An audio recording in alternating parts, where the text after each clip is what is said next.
जय गुरु जी। संगत जी, शुक्राना गुरु जी का। संगत जी, कुछ आपके साथ शेयर करना चाहती थी मैं कि गुरु जी की जो लीला है वो अपरंपार है।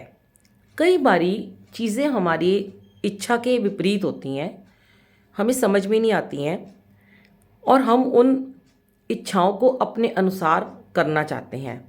हम वो परिस्थितियां नहीं देखते हैं जो हमारे खिलाफ जा रही हैं।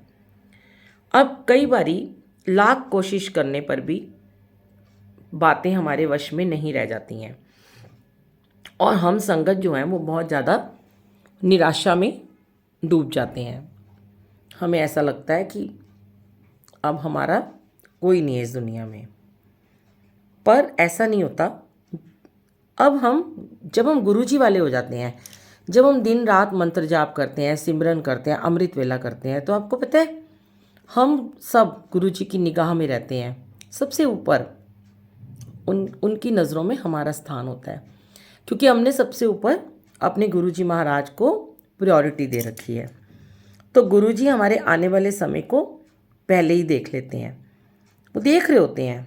अगर आने वाले समय में हमारे लिए कुछ कड़वी बातें, कुछ ऐसे एक्सपीरियंसेस, कुछ मुश्किल चीज़ें लिखी हैं, तो गुरुजी उनको सबको देख रहे हैं। तभी तो उन घड़ियों को टाल देते हैं और हमें अच्छा समय देते हैं।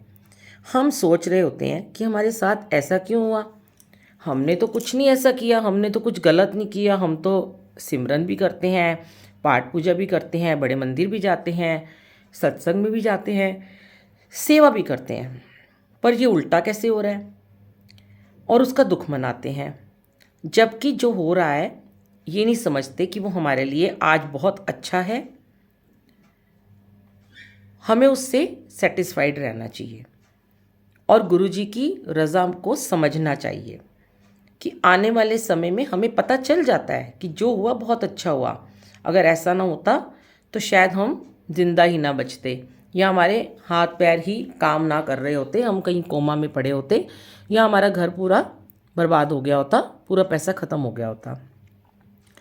कई बार गुरुजी ने दिखाया कि बहुत बारी ऐसा दिखाया कि अगर तुम्हारे पे ये संकट नहीं आता या तुम ये बीमार नहीं होते तो बहुत बड़ी बीमारी तुम्हारा घर बार सब बर्बाद कर सकती थी, तुम्हारा सारा पैसा वो लुटवा सकते थे। और उस चीज़ को टालने के लिए गुरुजी ने हमें थोड़ा सा कठिन वक्त दे दिया। अब कई बार हमें चोट लग जाती है, मुझे भी एक दिन लगी, बड़ी ज़ोर से लगी, मेरे घुटने में लगी, तब से मेरे नी में बहुत पेन हो रही थी। पर गुरुजी ने फिर मुझे दिखाया कि तेरे घुटने में जो पेन हो रही थी, मैंने इस पेन को ठीक करने के लिए तुझे एक कोना मारा टेबल का, जिससे कि तेरे को थोड़ी सी दर्द हुई, पर उससे तेरे घुटने का ऑपरेशन टाल दिया, क्योंकि मेरे नी में हेरिडिटरी है, हमारी बहुत प्रॉब्लम रहती है। तो गुरुजी बारंबार ये चीज़ें दिखाते हैं कि मैं तुम्हारी बहुत बड़ी मुसीबत टाल देता हूँ, छोटी छोटी तुम्हें चीज़ें दिखाकर। वो घटनाएं जब हमारे साथ होती हैं तो हम उस समय समझ नहीं पाते कि हमारे साथ ये सब क्या हो रहा है। तो इसीलिए बार बार गुरुजी कहते हैं कि रब की रज़ा में राज़ी रहना सीख ले। और हम इनका हुक्म ही नहीं मानते हैं, हम इनके हुक्म की टाल मटोल करते हैं। बिल्कुल हमें ऐसा लगता है कि नहीं, ये सब हमारे साथ आज गलत हो रहा है, ये नहीं होना चाहिए था। तो गुरुजी आपको बार बार दिखा रहे हैं, हम सबको दिखा रहे हैं, इन चीज़ों को ब्लेस कर रहे हैं, हमें हर चीज़ हमें सिखा रहे हैं अपने रोज़ के एक्सपीरियंसेस के द्वारा कि कुछ भी हो जाए हमें कभी भी डगमगाना नहीं चाहिए।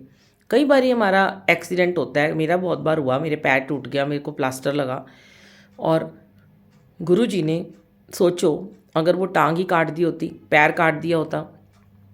ऐसे कितने बच्चे हैं, मैं रोज़ाना देखती हूँ, छोटे छोटे उम्र के बच्चे।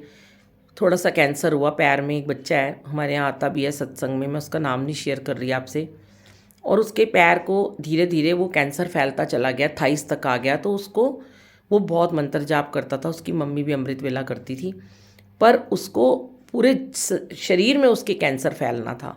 लेकिन गुरुजी ने उसकी वो टांग को कट कर दिया और उसको आर्टिफिशियल बहुत सुंदर एक टांग जयपुर से बनवा के दी, लेग, वो उसने लगाई, और वो सीढ़ियाँ चढ़ के अभी भी हमारे घर सत्संग में हर महीने आता है वो बच्चा। और वो इतना सेटिस्फाइड है, वो डांस भी करता है, खड़ा होकर मत्था भी टेकता है, क्योंकि अगर वो सोचो कि अगर वो कैंसर उसके शरीर में फैल जाता तो वो मर जाता। पर उस बच्चे को एक अंग काट दिया तो उसको ठीक भी तो कर दिया। तो हमें हर हाल में अपने मालिक का, गुरु जी का शुक्राना करना चाहिए। और जय गुरु जी, शुक्राना गुरु जी, अनंतम शुक्राना।